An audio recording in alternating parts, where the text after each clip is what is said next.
Now, ladies and gentlemen, this is our alternate speech from the throne. So here are some specifics. Let me deal with the most tortured and unpleasant subject first: relations between Alberta and Ottawa. Folks, it's time to get past the saber rattling. Of course, Alberta's natural resources belong to the people of Alberta, and any threat to that will be intensely fought by an Alberta Liberal government, no matter which federal party is in power. That's why we need leadership here now, because the climate change issue is being driven not by Ottawa, but by Europe and Japan, by Washington and California. It is not Ottawa that will leave Alberta behind.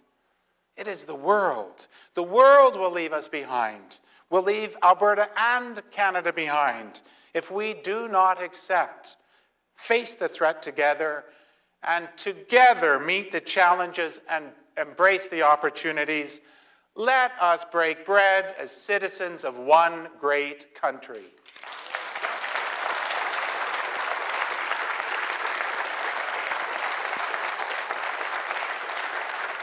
With an ever-tightening 20-year deadline to address climate change, there is no time to waste.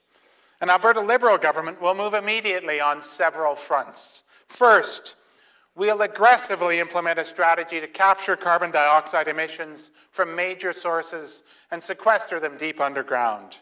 It's now technologically feasible, and the financial framework will be worked out with industry.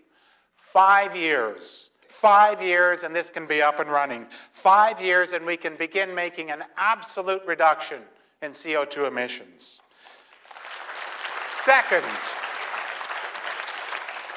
Second, we'll implement an aggressive greening of the electricity sector. Within 10 years, enough power will be generated from wind and other green sources to power the equivalent of every home and farm in this province.